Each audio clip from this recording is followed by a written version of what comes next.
नमस्कार, मैं योगेश राणा। आजकल उत्तराखंड के राजनीतिक गलियारों में दो सवालों पर बड़ी चर्चा हो रही है। एक, क्या सचमुच बॉबी पंवार बीजेपी के एजेंट के तौर पर काम करने लगे हैं? वो 2027 में कांग्रेस के वोट बैंक को बांटने की योजना पर काम शुरू कर रहे हैं और उनको बीजेपी बैकअप कर रही है।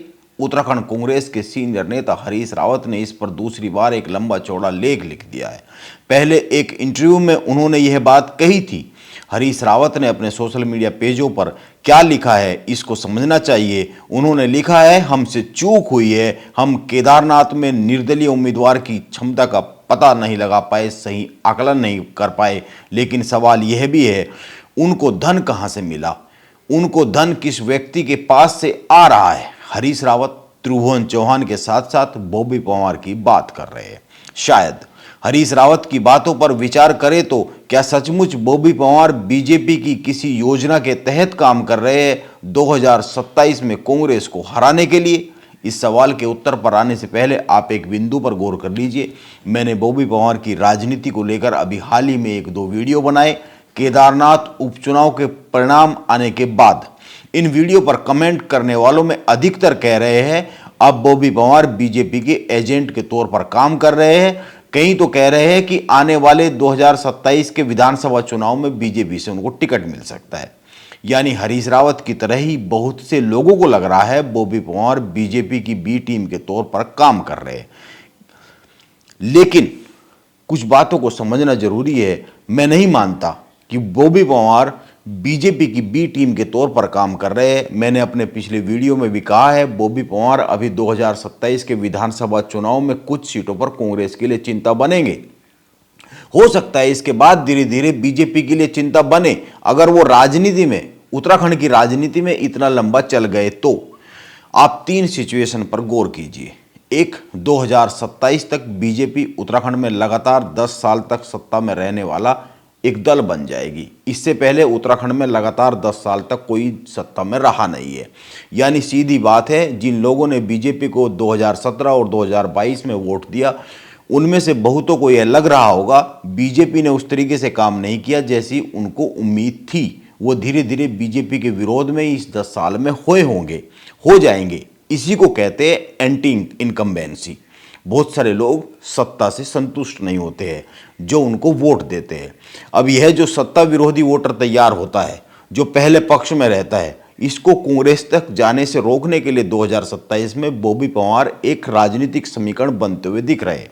गढ़वाल की कुछ सीटों पर यह केदारनाथ का जो चुनाव परिणाम है उपचुनाव का, यह साबित करता है। और दूसरी बात, उत्तराखंड में मुख्यमंत्री धामी बीजेपी के ऐसे पहले नेता है जो राज्य में हार्डकोर हिंदुत्व के मुद्दे पर राजनीति कर रहे हैं। इससे पहले बीजेपी के किसी नेता ने इस तरह की राजनीति उत्तराखंड में की नहीं, जो आरएसएस की लाइन पर है और जो बीजेपी की नेशनल पॉलिटिक्स है हार्डकोर हिंदुत्व की, उसको सीधे सीधे उत्तराखंड में कर रहे हैं। बीजेपी के 2-3 मुख्यमंत्री इस तरह की राजनीति कर रहे हैं। इसीलिए बीजेपी का जो कोर वोटर है वो कहीं नहीं जाने वाला है 2027 के चुनाव में भी और निकाय चुनाव में भी। योगी और नरेंद्र मोदी की राजनीति में आस्था रखने वाले बीजेपी को वोट देंगे ही देंगे, भले ही वो उत्तराखंड में धामी से थोड़ा बहुत नाराज किसी मुद्दे पर हो भी। कांग्रेस के पास ऐसी कोई राजनीतिक लाइन नहीं है जैसी बीजेपी के पास हार्डकोर हिंदुत्व की राजनीतिक लाइन है। ऐसा कोई कोर वोटर नहीं है जो नाराज होने के बाद भी वोट देकर आ जाए बीजेपी की तरह कांग्रेस के उम्मीदवार को, जो नेताओं की बातों से ऊपर उठकर वोट कांग्रेस को दे। लेकिन बीजेपी में नेताओं की बातों से ऊपर उठकर, नेताओं की पसंद और नापसंद से ऊपर उठकर बीजेपी को वोटिंग करता है बीजेपी का वोटर। अब तीसरी बात पर आते, उत्तराखंड में कांग्रेस बहुत से मुद्दों पर बात करती रहती है, लेकिन वो इन मुद्दों को लेकर सड़क पर उस तरीके से नहीं उतरती है जैसा उत्तराखंड में इन दिनों पिछले कुछ समय में बॉबी पंवार और भू कानून समन्वय समिति उठा रही है, कर रही है। भू कानून, बेरोजगारी, अग्निवीर योजना जैसे मुद्दों पर उत्तराखंड में कांग्रेस भी सड़कों पर उतरी, लेकिन बॉबी पंवार और मोहित डिमरी ने जिस तरीके से युवाओं का समर्थन इन मुद्दों पर पाया है, उस तरीके का समर्थन कांग्रेस को नहीं मिल रहा है। यह कांग्रेस के लिए एक चिंता की बात हो सकती है। कांग्रेस के नेताओं की आपसी लड़ाई भी इसका एक कारण हो सकती है। इसीलिए अभी तो यह तय ही माना जाना चाहिए बॉबी पंवार 2027 के विधानसभा चुनाव तक चर्चा में रहने वाले हैं और कांग्रेस के लिए एक यह बड़ी राजनीतिक चिंता बनने वाली है और इस राजनीतिक चिंता का श्रेय बहुत हद तक हरीश रावत को ही जाता है, क्योंकि राजनीति में चर्चे पर्चे और खर्चे होते रहने चाहिए, यह हरक सिंह रावत कहते हैं। हरीश रावत ने कांग्रेस को बॉबी पंवार से गंभीर खतरा बताकर यह काम कर दिया है। हरीश रावत का यह बयान आप ध्यान में रखिए, कांग्रेस को बहुत ही भारी पड़ सकता है आने वाले राजनीतिक समीकरणों को लेकर, आने वाले कुछ महीनों में, सालों में।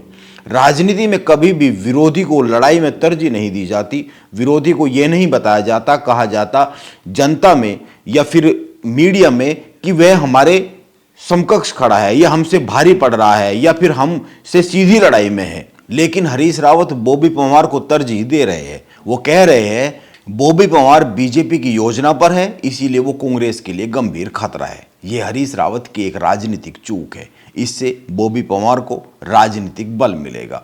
अंत में हरीश रावत और गणेश गोदियाल के एक और बयान पर आते हैं। हरीश रावत और गणेश गोदियाल केदारनाथ के परिणाम के बाद बार बार कह रहे हैं केदारनाथ में बीजेपी जीती जरूर है, लेकिन कुल वोट जो पड़े हैं उन वोटों के हिसाब से देखें तो बीजेपी को केदारनाथ की जनता ने स्वीकार नहीं किया है।